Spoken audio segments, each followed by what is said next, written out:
Welcome to Ahead of the Game, a podcast brought to you by the Digital Marketing Institute. I'm your host, Will Francis, and today I'll be talking to David Hunt all about marketing in the healthcare sector and his journey through that to recently starting his own agency. David is a true leader and innovator in pharmaceutical marketing with a track record of firsts and successful campaigns. Former CEO at Havas Lynx, author of Healthcare Heroes, and now founder of his new agency, The Considered, where, in their own words, they're aiming to break the rules to reimagine healthcare. Dave, welcome to the podcast. How are you doing? Yeah, not bad. So you have been working for quite some time in marketing for healthcare. It's not something that we talk about or have talked to many people about on the podcast. So where are we at? Just as a sort of just to set the scene. What's it like marketing in healthcare? What's it like doing marketing in that sector? What are the challenges and what are the kind of rewarding and great things about it? You make me feel really old there. But yeah, no, it's true. It's true. So I've been working in healthcare communications for the best part of 2 decades, which again, definitely ages myself. And honestly, I've really enjoyed it. I remember at the beginning of my career thinking, want to design cars or, want to advertise this or the other, computer games, all those things. And I chose a career where I thought I could have the most meaningful impact and where you could use creativity and technology and innovation to actually, have a profound impact on the lives of fathers, mothers, children, friends, family, and obviously broader society. That's interesting. So you sort of found a bit of a deeper meaning in marketing for healthcare above what it would be like marketing like potato chips and fizzy drinks and stuff. Yeah, I remember particularly working on hepatitis C, and it was actually one of the things that attracted me to end up working with Tom Richards, who's an incredible creative. And we're having a chat and we're having a few beers at this event, and he's telling me he's working on Subaru and all these other kind of exciting accounts. And he's not really interested in the kid next to him who's working in healthcare. And then he begrudgingly goes, what are you working on at the moment? And at the time I was working on hepatitis C.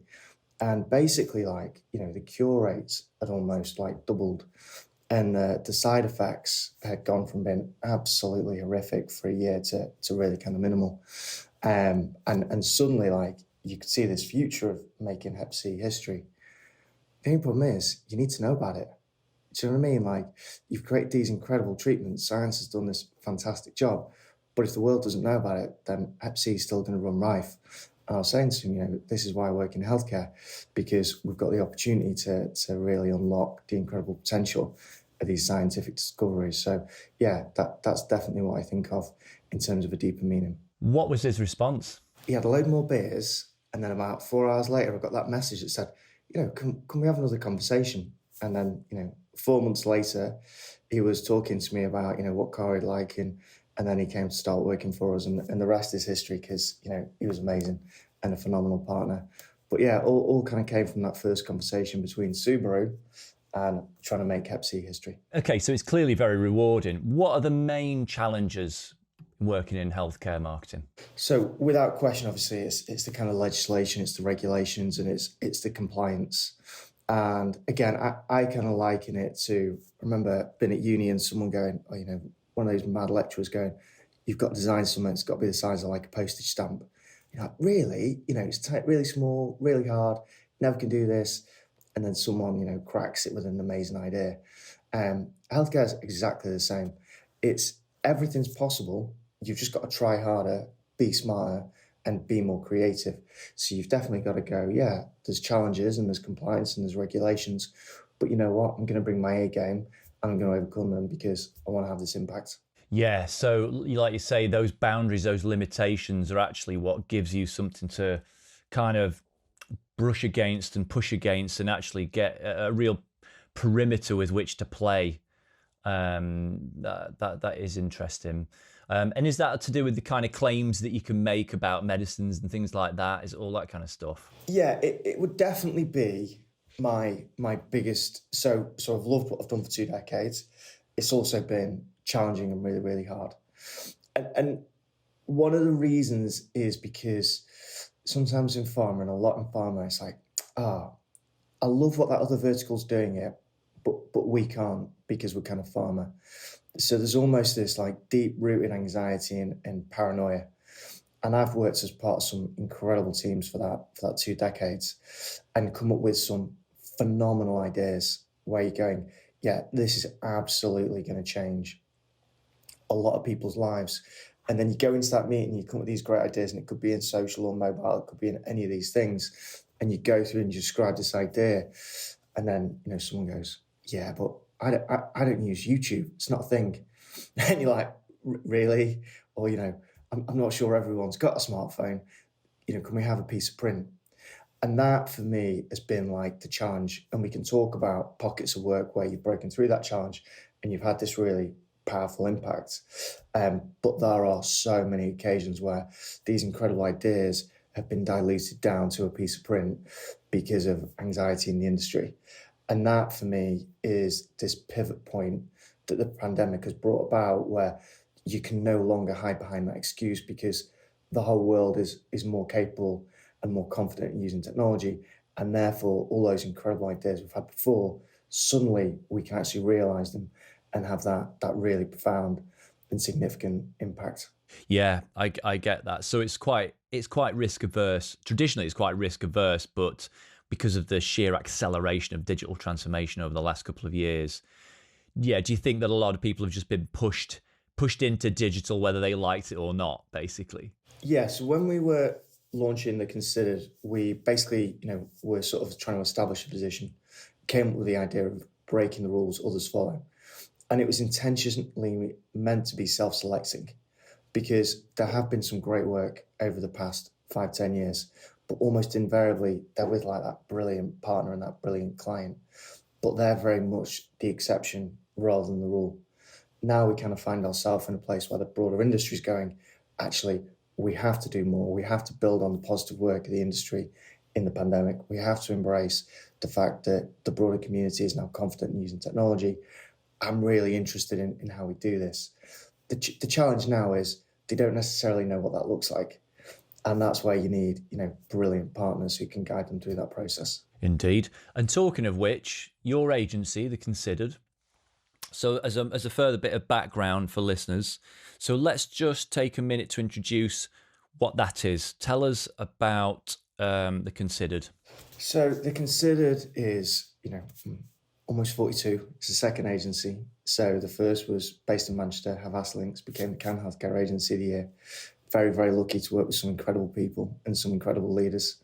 Ultimately sold it to Havas. Fantastic deal. But then, I want to continue to have an impact on the world. I want to continue to do great work and great innovation. And the pandemic unfolds. And I'm sort of observing this taking place, and there's a few different things that sort of strike me. One is the ability to kind of curate and assemble incredible creatives, technologists, and innovators is very different today than it was 2 or 3 years ago because of remote working. And there's kind of not a day when I was running Havas Lynx when I didn't go, which 10, 15, 20 people do I need to recruit today, which is really, really challenging. And suddenly you've got this idea of a workforce of 7 billion. So it's like, cool, let's break the rules of how we assemble talent. And then how is it really a workforce of 7 billion? I mean, that's the population of the world, and you can be live and breathe anywhere, right? And work for anyone, and that's true. It's true. And I absolutely crave that diversity. Do you know what I mean? That comes with that. And now, more than ever, as obviously the crisis unfolds in Ukraine. So that was one idea. And the second idea is going, there's better ways to use technology in healthcare. And we're only going to do that if we break some of the rules and we look at much more contemporary campaigns and innovations that are going to have a profound impact. So came up with these two ideas. And from that, I had the idea of launching a new agency called The Considered. And one of the reasons being, I simply hate propaganda and spin when it comes to technology. I hate people trying to be the smartest one in the room and coming out with the latest kind of buzzword to overwhelm everyone else and get paid that sort of their fee to stand on stage. So the idea with The Considered is everything would be done based on like data and knowledge and heart, and everything would be done to be kind of meaningful and impactful, and done with consideration. So launched the Considered in September to try and drive dramatic change in healthcare. You talk about partnering, you mentioned that, and there's been a kind of burgeoning trend in the last few years, most famously with agencies like Oliver, with this idea of like in-house agencies. Do you know the sort of thing I'm talking about, where there's less of a... Yeah, it's a great model. Yeah, and there's less of a kind of agency somewhere across town that you have this quite distant relationship with, and more about, yeah, like you say, a more integrated partnering with a group of people, sometimes bringing that agency team in-house. Where do you sit in terms of that approach? So, I mean, I think Oliver's fantastic, and I think it's a brilliant idea. You know, and I know David Jones particularly well, who's heavily involved in that. When you run an agency for the best part of a decade, you almost never stop. And then I left Havas and kind of stopped, which gave me 6 months to listen and think and observe in all these different aspects. Oliver was definitely an organisation I kind of looked into and said, you know, I really think these guys are kind of onto something. And I absolutely believe that the way the industry operates has to change. You know, if you look at the sums that are spent and the scale, and sometimes the kind of compromised quality and some of the systems that are in place, I'm like, there's definitely got to come a day where there's some form of reckoning and some sort of change in terms of how you enable and partner with creative agencies. Is that an agency like Oliver? Is that in-house teams? Is that, I have no issue with the word boutique, is that, you know, boutique independent agencies? But I honestly, you know, believe that. So we're definitely not copying in any way, shape or form the model of Oliver. We definitely are, you know, making the most of remote and hybrid working to be able to pull on talent from around the world. We definitely do not think we can deliver a $50 million a year campaign as a small startup agency. We definitely are open to collaboration and partnership in ways perhaps agencies haven't been in the past. And I honestly believe that, you know, the more we kind of respect one another as agencies and we can kind of respect the different swim lanes and collaborate and partner, you know, the better work clients going to get. So I think it's a fascinating time. And I think it'd be very interesting to see the evolution of agencies in the next 5 years. And I definitely intend to be at the forefront of that in terms of experimenting how we work, how we partner, and how we do the most for our client partners. Yeah. Okay. So I like the sound of this job. So I think I might start an agency tomorrow. Should I go really specialist, or should I try and be a kind of all everything under one roof? Which do you think is the way things are going? So I've done both. Do you know what I mean? And I think it's driven by different agendas and different timings. So with Havas Lynx, the idea was always to like build out capabilities. You know, so you'd battle through assembling a team of like 25 engineers, or you'd battle through assembling, you know, a team of search specialists and all these things. And it's been great, and they've done fantastic. But we all know how hard that can be as a leader when you're getting increasingly outside of your area of expertise, right? It's kind of challenging. Also, it takes time. And then you've also got to be best in class in an area which might not be your area of expertise, but it's worked really well. Now I'm taking the approach of specialist and very much partnership. So going, you know, what we're bringing is strategy, creative, and ideas. And then when it comes to software, want to work with best-in-class software. When it comes to digital health, want to work with best-in-class. When it comes to social, want to work with best-in-class. When it comes to search and performance, want to work with best-in-class. And I think that's a really, really interesting, potentially powerful model, because it means that you've each got your own responsibility for being best at what you can do. And that's your sole focus. And that, I think, is an interesting and exciting model set up for the future. I see what you're saying. So you're you're focusing on creative and strategy, and then you're bringing in specialists to do the various bits of kind of production, delivery, execution, and what have you. After 20 years of trying to write code, I've established I'm definitely not the best. I get it. We've all I think we've all dabbled in those things, and you're right. If there's an agency tasked with like PPC, like their backs are to the wall very much, and they've got to deliver on their bit of it, and it means more to them. It's what they do. They're totally immersed in it, and ideally they're the best at it as well. So I'll tell you what's dead interesting. The collaboration is much more around like how and when is so important. So if we take, you mentioned now like PPC, so let's talk about search and performance for a second. In the more traditional kind of model, I feel really sorry for those guys because they're almost always last. Do you know what I mean? You kind of go through that process and you go, here's the strategy, here's the big idea, here's the editorial. Hey guys, can you optimize this? And they're like pulling their hair out going like, oh my gosh, why are we involved here and now? And then you go, why aren't they almost involved in first? Because search is fantastically important. And I don't need to tell you, bizarrely, I do need to tell my industry. And you're going, why aren't they involved in the beginning in terms of actually setting up that like foundational platform on which everything else takes place? And then half of that work is done and it's more effective. So what I actually believe when it comes to partnership is it's much more about how and when you do it.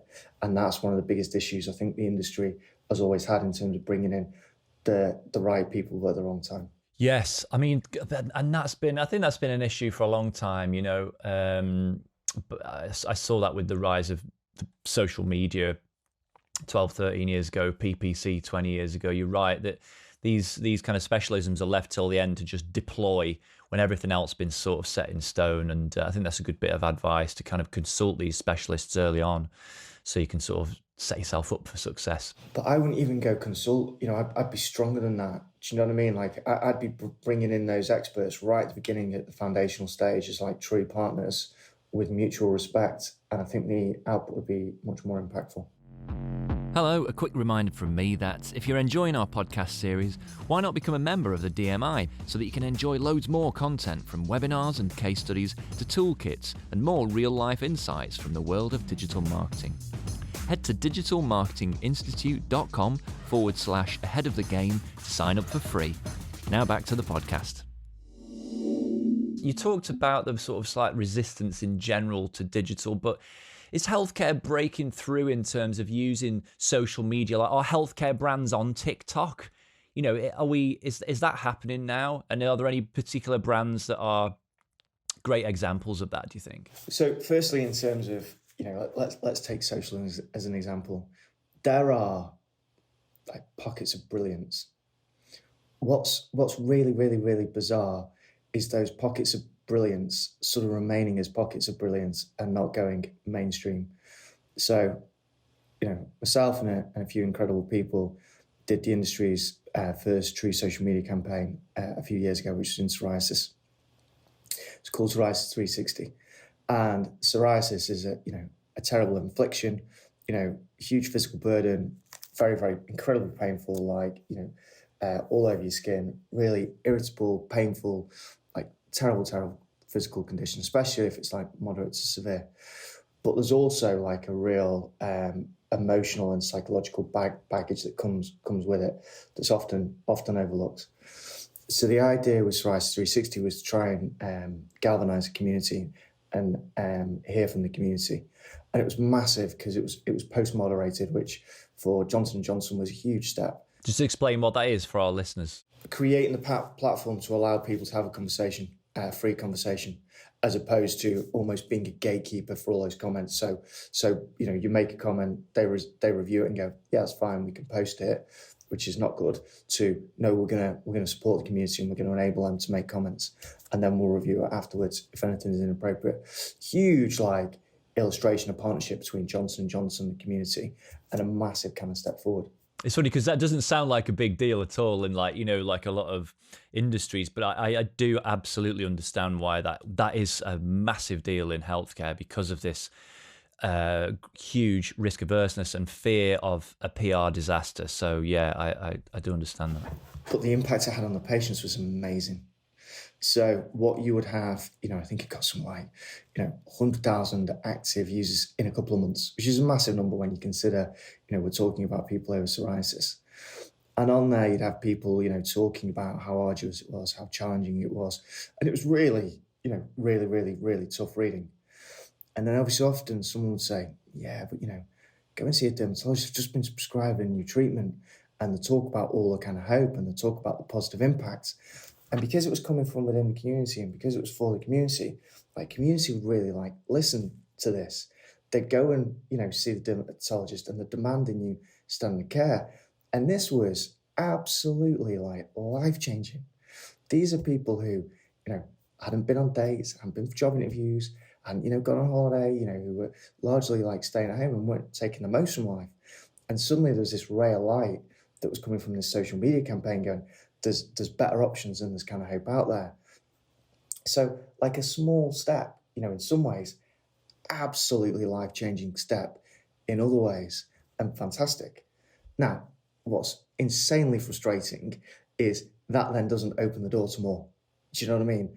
And that's where I want to start driving change and go, right, brilliant. We've taken a small step or a big step for our industry, a small step in terms of technology. Let's change that into massive steps and let's do loads of them and let's make it a sprint, and let's start doing much more of this. So that's like an example of the kind of change we're looking to drive. Yes, that's interesting. So fast forward to today, what sort of stuff are you working on now? It's really very simple to describe.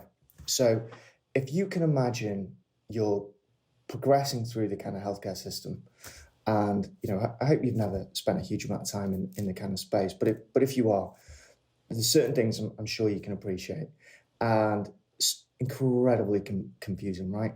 Incredibly confusing, really, really frustrating, really, really slow.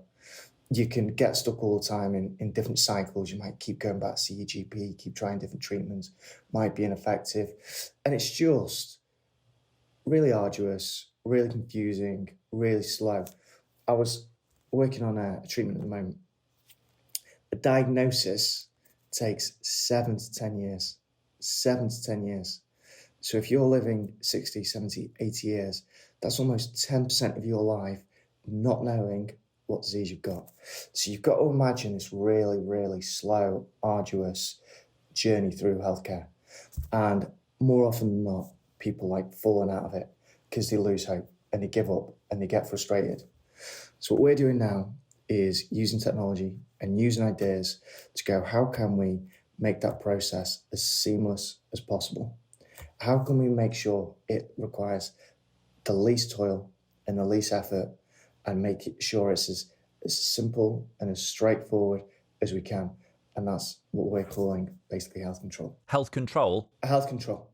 And that's how we are looking to try and drive these reasonably simple, more pain-free, more rewarding experiences through these very, very challenging and confusing systems. And the thing about healthcare is really, really simple. The quicker people recognize a symptom, and the quicker they go and talk to a doctor, and the better they articulate how they're feeling in the symptoms, the more quickly the doctor can refer them, the more quickly they can get them on the right treatment. And the quicker that path is, the better the outcome is going to be. So the more that we can use technology to accelerate that path, the better we can improve outcomes. And the way that happens is, if you look at almost all healthcare systems, I'm generalizing massively. If you look at the bulk of systems and technologies and products and services that make up healthcare at the moment, they all look like they're falling out of the early 2000s in terms of user experience. Do you know what I mean? They're so dated, it's unbelievable. So you may go and do, a simple survey, and it has not changed since 2005. And then you look at every other service and technology that exists in your life, and it's seamless, it's discreet, it's dynamic, it's responsive, it takes an awareness of your environment and your data and your life, and it's it's a partner all the way through.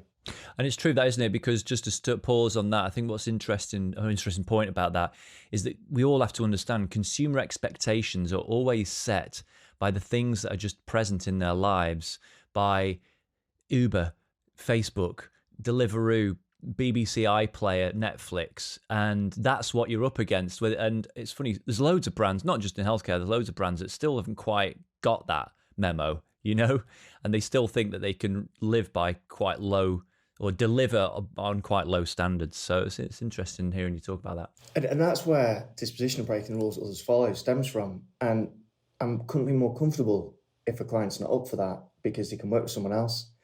You only have to look at, I've just had to test my little boy this morning for COVID using this On-Go package. And it's just an absolutely incredible experience, and comparable with anything in, the kind of consumer sphere. And that's what we need to really be delivering. And honestly, you look largely across the sector, and it is still stuck in 2010 in terms of the experience it delivers. And what we have to do is really, replicate the experience and the service and the reward that's delivered in other sectors. And I'll just give you very quickly a parallel. 5-10 years ago, if you looked at creativity in healthcare, it was largely absolutely rubbish. If you now go to something like CAM and you look at the creativity in healthcare versus that outside of it, it absolutely goes toe to toe. I think now it's kind of better. And the same has got to be true of technology. Fast forward 2, 3, 4 years, we can't turn around and go, yeah, we've done an absolutely phenomenal job for healthcare. Aren't we clever? We need to be delivering the best possible technology regardless of sector, because it counts the most. Have you been personally involved with any of these PR crises, social media crises? Because they would, when you look up healthcare case studies, that they are one of the things that kind of commonly come up. Has that ever landed on your doorstep, that kind of thing? No, if I'm honest. And it's interesting. So when I first kind of got into the industry, there was a book written by a guy called, and he was very vocal at the time, called Ben Goldacre. And he wrote a book called Bad Pharma. Bad Pharma. And it was really, obviously, go through it and kind of read it and, very much like listen for it and all these different things. As part of a team, wrote a white paper called Good Pharma, which was, very much sort of my experience. And the thing that I would say is I've been fortunate enough to work with people across the industry for, as you kindly pointed out, or I pointed out, for about 20 years, across different companies, across the world, across primary care and across secondary care. And I have absolutely never worked with someone that isn't totally committed to trying to improve patient outcomes. So I can only talk about, my experience. And that's working with very, very good people like you or I, who are really, really motivated, who absolutely believe in the science and the medical community they represent, who want to, try and improve outcomes. And that's my personal experience. Yeah, I can tell that you're not happy with how the pharma industry is portrayed in popular culture, because it is portrayed as having some sort of, at its worst, some evil agenda in conspiracy theories, but they have bled into, in a small way, into the mainstream. And things like Bad Pharma, books like Bad Pharma haven't necessarily helped. And I can tell that is a frustration for you, because you feel that there's goodwill and this stuff is done in good faith, right? Yeah. So I work with someone, she's an amazing friend, she's down at Oxford University. She's about 1,000 times smarter than me, called Eleanor Stride, OBE. And she is just an incredible, I'm going to use the word scientist for simplicity, incredible scientist. And I've been able to have, over the years, loads of debates with her. And she believes the most important thing in terms of being able to unlock the scientific benefits is trust with society. And I absolutely couldn't agree more. And that's really become very apparent, in the pandemic, particularly with regard to kind of vaccines. Now, she's got a very interesting take on how you kind of build that trust. And I really, really like it. And she's all about authenticity. So the industry tries to portray itself as almost flawless. And she's got this point of view of going, science isn't like that. And when you're in the lab, you try many, many, many, many things, and many, many things don't work. And then over time, you evolve and you iterate and you learn and you develop, and then you arrive at the right solution that's then obviously tested insanely rigorously to a point of view where we can be really, really confident within it. And she just honestly believes in two things. Number one is that transparency and that authenticity. And she also, which I love because I've got small children, believes the education of science should begin at the same time as you're teaching kids to read, because what she wants is a really, really like educated society who can, be informed and be knowledgeable, and therefore we can have that authentic and transparent relationship with, and have these very, very educated conversations. So, yeah, I'm really quite frustrated at times by the negative persona, because I feel in some respects I represent some of the most incredible scientists and medical leaders who've developed the most unbelievable treatments that can bring about a huge amount of benefit, but without trust and with paranoia, anxiety, you kind of limit what's achievable. So yeah, I can be frustrated by it. That's very interesting. That's a very interesting topic in itself. Do you think anyone outside of what you do, just out in the pharmaceutical or the healthcare industry, has anyone really nailed that? Like, is anyone looked up to as a fantastic example of developing that trust, potentially through authenticity, but who knows what strategy they're using? But has anybody actually, do you feel, gained that trust in a tangible way? So I would say there'll probably never be greater learnings in that space than through the pandemic and the vaccine.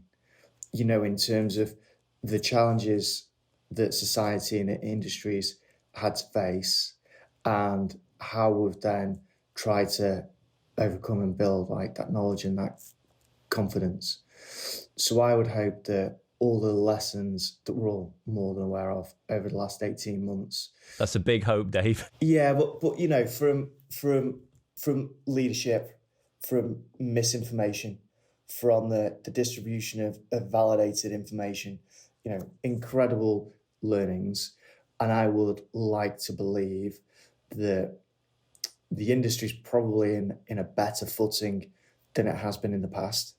And we've probably got the opportunity to kind of build on that platform moving forward and learn those lessons, and be much better, moving forward in terms of partnership and trust, to enable, really, the only thing I give a damn about, and the only thing I really care about, is the ability for people to be able to make informed decisions, and to enable those informed decisions. Yeah, I really, really hope so. I hope you're right, because I do worry that anti-science, it never really was something I even thought about before the pandemic, the idea of people being anti-science. And I feel like I've heard about it and even on some level encountered it. And that does worry me. And I think you're absolutely right. I think it's all about education. But can I tell you a story that sort of speaks to this? So first couple of weeks of the pandemic, and I'm chatting to a friend of mine who we used to work with called Bob Wainwright, and it's just entering the period of lockdown, and we could never do this, but come this idea, and we go, God, wouldn't it be great if everyone who was sort of respecting the lockdown had some way of sort of sharing it on social media, for argument's sake, a green band on their wrist, and it really, really quickly get across the world, everyone who was kind of supporting it. It's a brilliant idea, and then you kind of share it and off it goes. And then someone's going, oh, wow. And it could also, check people's like temperature and, check the blood, and it could check the local weather, and it could do all these 1,000 different things, and it could do everything. And then it ends up doing nothing, because that really, really simple idea that was just a green piece of string that could have been live within 24 hours suddenly becomes like really, really convoluted and complicated. And one of the things that I really believe in as we move forward is like simplicity of going, here's a really good idea, using technology or not using technology. What I'm a big believer in going is, let's keep things simple, let's deliver on them, and let's build momentum and features and innovations on top of that. And that for me is a big, big thing in the space as well. Keeping things simple, impactful, generating momentum and interest, and then moving forward. Yes, I think you're right. I think that whatever works, whatever's effective, it's just not about, I think you've already hinted at that, it's not about playing with the biggest, shiniest toys of the moment just to kind of look good. However, on that point, one thing I did want to ask you, just from where you're standing, which is a great viewpoint, I think, what digital technologies in the context of marketing, what are you most excited about? What are you kind of hoping there'll be an opportunity to play with creatively in the next campaign that you work on? For me, it's much more around the biggest change in communication. So you and I are doing this from like the opposite sides of the world, and feels pretty comfortable, feels pretty normal. Is how we're now kind of working. So I think the biggest change, and I'm definitely not going to sit here and go, oh, we're going to do something in the metaverse, because I'm sure there'll be a rationale and a purpose and it will make sense, somewhere. And I'm kind of excited by it. One of my partners in the Considered, Professor Shafi Ahmed, seems to spend more time in there now than anywhere else. And he's a surgeon, which is amazing. But I'm definitely not going to go, it's this platform or that platform. But I think the biggest change and the biggest space where technology plays a role is just how we communicate has changed like so dramatically. So we're now much more comfortable in terms of like hybrid. We're much more comfortable in terms of virtual engagement. They feel much more natural. The ability to create content has changed like profoundly, from having to like travel around the world with a camera crew and a microphone to being able to, speak to 5 people in a single day. So I actually think the biggest change will be in terms of how we generate and create and then curate and disseminate high quality, genuinely interesting like content. And I think the makeup of editorial and communication and campaigns and all these different things, I think it's changing really quite dramatically and will continue to change. And to your point before, the other one is around products and services. And I think the biggest change will be in how products and services are developed, and going from discrete interventions to something that's much more, ongoing, dynamic, that like learns and responds and feels much more like an ongoing sort of partner and coach. So I think, to be honest with you, I think everything's going to change, and going to change quite rapidly. It is, but I suppose my question, I'm more just on a personal level. I'm not asking you to sort of nail your entire raison d'etre to one thing or make any big statement, but just very personally, is there anything that are you excited about the metaverse, VR, AR, just video and the way that's going? Like, what floats your boat? What do you kind of enjoy working with most or get excited about? I am in equal measures excited by and terrified by the metaverse. So I have absolutely no idea why you'd want to go into a McDonald's to order a burger when you can just do it through an app. Like I don't understand like that experience and what that represents. But the other aspects, again, so my partner, Professor Shafi Ahmed, has given lectures in the metaverse. And I go, that's incredible, right? So, and he's done like 3 TED Talks, and he's a world famous surgeon, and he's done some amazing stuff. And instead of educating 5, 25, 50 students, in London, he's educating students in the metaverse from around the world and, driving sort of medical and scientific exchange. And I go, that's absolutely, incredible. A key part in what I do is congresses, and, really expensive to produce, huge, I guess, quite significant kind of environmental impact when you consider people like traveling around the world. Quite limited, in terms of how long they run through versus 365 days a year. It's a pretty inefficient way to share information between humans, isn't it? I suppose a conference, yeah. Spectacular. As it stands. There's a lot of suppliers who are going, it's really efficient because it's very, very profitable. But I agree with you in terms of just like, that probably made sense in like the 90s, and there was no other way to kind of facilitate scientific exchange than bring people together.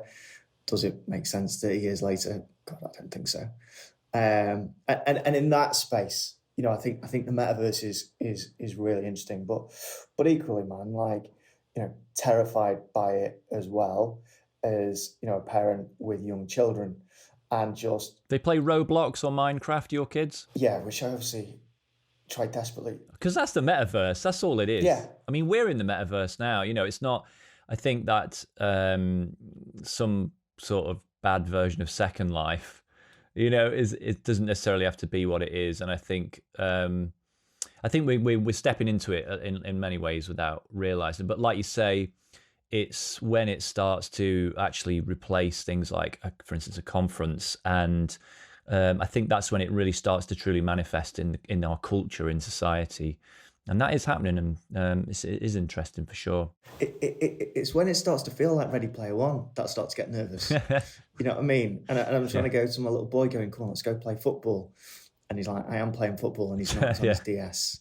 But that's no difference when me and you were kids playing the first version of FIFA. So, which parent's not concerned? Exactly. Okay, so our listeners are information-hungry marketers, digital marketers, looking to get ahead of the game, as the title of the podcast suggests. And so if they were thinking about going into a career in healthcare marketing, is it any different than working in any other industry, or do certain things like SEO or PPC or become more prominent in healthcare? Yeah, I mean, I think bizarrely, people trying to use their complications almost as a deterrent, which I don't really agree with. When I'm looking to add people to the team, it's, are you an incredible ideas person, strategist, technologist? Brilliant, come and join us. Do you have heart? Do you have empathy? Yeah, great, perfect. So no, I don't think there's any particular challenges. And the thing is, you marry people together, don't you? So you take that brilliant creative technologist or developer and you put them with, brilliant kind of scientific or medical mind. And then, serendipitous, you watch what happens, and 9 times out of 10, it's pretty awesome. So no, I would actively encourage people to get into it. And if I was one of your mates and we were down the pub and I was saying to you, you know what, Dave, I actually really fancy doing what you do and going into that industry, what would you tell me about it? How would you prep me for that, for my job search that starts tomorrow? I definitely wouldn't deny that it's hard work by any stretch of the imagination. But you're talking to someone who's loved the last 20 years and is very excited for the next 10. So, I'd be pretty enthusiastic in terms of the opportunities to use creativity and use technology to do something meaningful. I definitely wouldn't hide you from the fact it's hard work. I wouldn't hide you from the fact that there's more barriers and probably more hurdles than in any other sector. But as with anything, there's always ways around. There's always, solutions. You maybe just need to work harder and try more. So what if I was going to launch an agency in this sector? What would you say based on your experience? It's an interesting time to do it. I guess there's loads of reasons why you wouldn't as we, come out of the pandemic and the world works in different ways. And then I go, but there's loads of reasons whereby actually now, as a result of new ways of working, so it's a real advantage. And it's allowed us to have quite a large impact. So we launched in September 21, so just under 6 months ago. And we operate in a space with big agencies of, anywhere between 1 and 5,000 people, very, very well recognized, huge budgets behind them, particularly around kind of marketing and brand awareness. But for the first week of launch, we largely sort of dominated the conversation. And actually it was really interesting because we got asked to feature in this journal around the top agencies. And I'm going, oh my gosh, they've probably got more people managing the office than we've got. How come we're, within this 5 people you want to speak to or 5 agencies? But it was real evidence that within that first week, within healthcare, we were the most discussed agency, despite, the fresh launch and despite being independent and actually didn't spend any money at all in terms of media. So it was all done through social and data and all these different things, but incredibly successful because on one Friday, no one knew they considered, and on the following Friday, the whole industry knew who we were.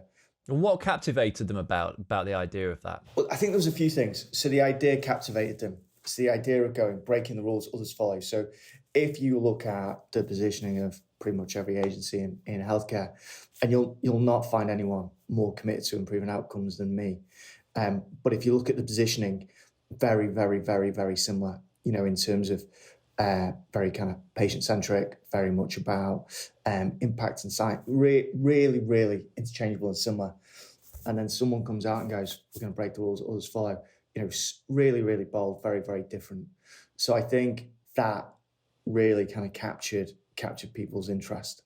But more than that, what we really recognised is the dissemination of information, even as an agency, had just changed like dramatically. And we really leveraged that. So Clubhouse was a key aspect in our launch. And we'd spent 3 months sort of building this community on Clubhouse. LinkedIn, Twitter, social, all these different platforms and data. We were just light years ahead of the other agencies in terms of the speed at which we were working, the quality and interest of content we were generating, and how we kind of played with that across the platform. So basically it went from no one knowing who we were till the whole industry in a week. And then it's not stopped. 4 months later, we still largely sort of dominate the various different social platforms in terms of the editorial and quality of content we produce, and really are in loads of ways like facilitating the conversation when people probably have 10 or 100 times our budget in terms of creating that awareness. So for me, launching an agency, because we've embraced new ways of working, new ways of communicating, new ways of exchanging information, it's been awesome because we've been able to generate that level of interest because we've been really entrepreneurial and we've been really kind of bold in terms of how we're trying to position ourselves.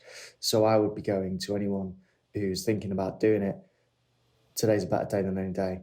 And the opportunities you have far outweigh those that would have existed 3 years ago if you use the latest trends and the latest opportunities to facilitate conversations. Yeah, and it sounds to me like you went in quite strongly with content creation. Would that be right?